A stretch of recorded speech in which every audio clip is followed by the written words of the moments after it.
Hi friends, আশা করি আপনারা সবাই ভালো আছেন। আপনাদের সবার ভালোবাসা নিয়ে কিন্তু আজকে আমরা আবার একটা দারুণ কিন্তু ভিডিও নিয়ে চলে এসেছি। আজকের যে ভিডিও, দারুণ ভিডিও বলাটা ভুল হলো আমার, তার কারণ আজকের ভিডিও বাংলাদেশে সম্প্রতি কিন্তু বিরোধী আন্দোলন যে চলছে সেটা কিন্তু খুব বাজে আকার ধারণ করেছে।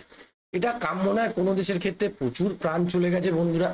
তো এই ভিডিওটাকে বলা মানে আমার বলাটা ঠিক হয়নি যে দারুণ একটা ভিডিও।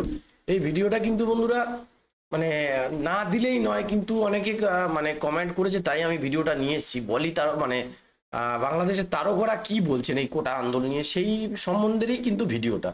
তো চলুন দেখি তারকারা কি বলছে।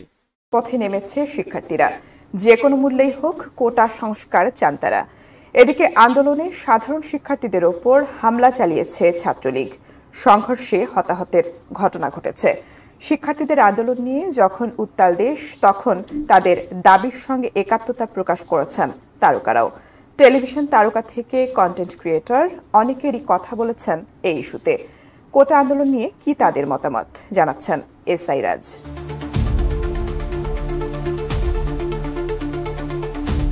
কোটা সংস্কারের দাবিতে টানা কয়েকদিন ধরে আন্দোলন করছেন সাধারণ শিক্ষার্থীরা।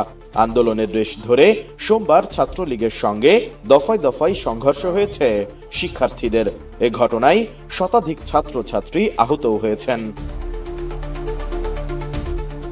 শিক্ষার্থীদের ওপর নির্যাতনের প্রতিবাদে সরব হয়েছেন দেশের ছবি জঙ্গনের তারকারাও। এই হামলার ঘটনায় নিন্দা জানিয়েছেন তারা। সেই পরিপ্রেক্ষিতে চিত্রনায়িকা পরিমণি ফেসবুকে এক ছাত্রীর ওপর হামলার ছবি প্রকাশ করে লিখেছেন, নারীর প্রতি সহিংসতায় আপনার জবান বন্ধ থাকলে আপনি মুনাফিক। শুধু পরিমণি নন, চিত্রনায়িকা পূজা চেরি এক ফেসবুক স্ট্যাটাসে লিখেছেন, এ কেমন স্বাধীনতা? এই স্বাধীন দেশে নারীদের প্রতি এ আচরণ মেনে নেওয়া যায় না, জানাই তীব্র নিন্দা। অভিনেত্রী বুবলি তার ভেরিফাইড ফেসবুক পেজে একটি ছবি শেয়ার করে ক্যাপশনে লিখেছেন, শিক্ষার্থীদের রক্ত ঝরবে কেন? ভক্ত অনুরাগীরা সেই পোস্টের কমেন্ট বক্সে বুবলির সঙ্গে একাত্মতা প্রকাশ করেছেন। অভিনেতা ও অভিনয় শিল্পী সংঘের সাধারণ সম্পাদক রওনক হাসান লিখেছেন, সম্মানসূচক একটি ন্যূনতম কোটা থাকা উচিত, কিন্তু হাজারো সাধারণ শিক্ষার্থীর এই আন্দোলনকে সুকৌশলে যেদিকে প্রবাহিত করা হলো তা দেখে এটাই স্পষ্ট এর মাস্টারমাইন্ড কারা। বর্তমান সময়ের জনপ্রিয় সঙ্গীত শিল্পী তাশরিফ খান এক স্ট্যাটাসে লিখেছেন, মানুষ হয়ে মানুষ পেটান, সামান্য কি বুক কাঁপে না? অধিকার চাইলো যারা, তারাই বা কি খুব অচেনা? দলের চেয়ে না দেশটা বড়, তাহার চেয়েও বড় মানুষ। এতই অন্ধ হলাম কবে, ফিরবে কবে মোদের হুশ? একটুখানি জিরিয়ে ভাবুন, দোহাই আপনি আস্তে মারুন। ভাইয়ের গায়ে বোনের গায়ে আঘাত করতে হাত কাঁপে না? মানুষ হয়েই কি লাভ হলো, আজ মানুষ লাগে খুব অচেনা। এদিকে দেশের আলোচিত ইউটিউবার ও অভিনেতা সালমান মুক্তাদির হামলায় আক্রান্ত শিক্ষার্থীদের পাশে দাঁড়ানোর ঘোষণা দিয়েছেন। তিনি ফেসবুকে লিখেছেন, এমন কোন ছাত্র আছেন যিনি হামলার শিকার হয়েছেন বা হলে ঢুকতে পারছেন না, আমি আপনাদের দায়িত্ব নেব। যদিও লাখ লাখ মেসেজ বা পোস্টের মাঝে তোমাদের ফিল্টার করা আমার পক্ষে অসম্ভব, তাই যদি তোমাদের কোনো বন্ধু থাকে আমার বন্ধু তালিকাতে, তাহলে তাদের মাধ্যমে আমার সঙ্গে যোগাযোগ করো। আমি দুঃখিত, এটাই সর্বোচ্চ হয়তো এখন করতে পারতাম।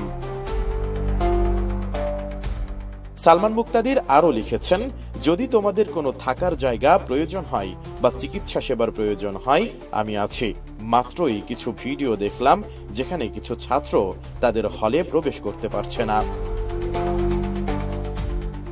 অন্যদিকে মহানগর খ্যাত নির্মাতা আশফাক নিপুণ 3 শব্দের এক স্ট্যাটাস দিয়ে লিখেছেন, ছাত্রদের পাশে দাঁড়ান। শিক্ষার্থীদের ওপর হামলার বেশ কিছু ছবি প্রকাশ করে অভিনেত্রী রোকায়া জাহান চমক লিখেছেন, চিত্ত যেথা ভয় শূন্য, উচ্চ যেথা শির, জ্ঞান যেথা মুক্ত, যেথা গৃহের প্রাচীর, আপন প্রাঙ্গণ তলে দিবস সর্বর্বী, বসুধারে রাখে নাই খণ্ড ক্ষুদ্র।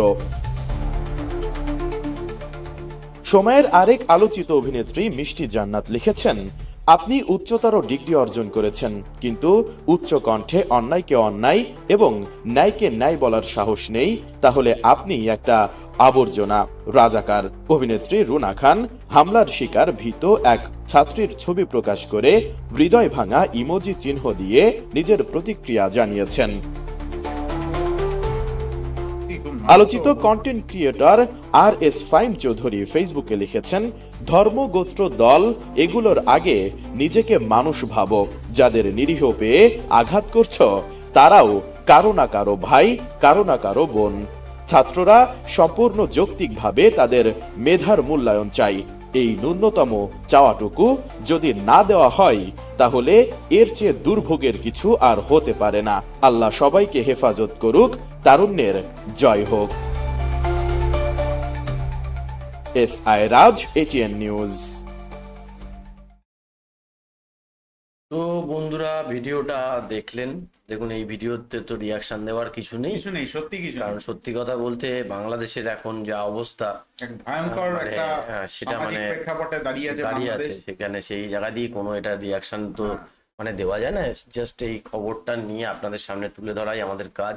আমরা চাই বাংলাদেশ আবার তাড়াতাড়ি করে ভালো আবার সুস্থ তার হয়ে পুরোনো উঠুক। জায়গায় ফিরে আসুক। আবার যেন সবাই ভুল বোঝাবুঝি বন্ধ হয়ে যেন বাংলাদেশ আবার আগের জায়গায় ফিরে আসে। তো এটাই বলার ছিল। তো আজকের মতো ভিডিওটা এখানেই শেষ করছি। আবার দেখা হবে একটা নতুন ভিডিও নিয়ে কালকে।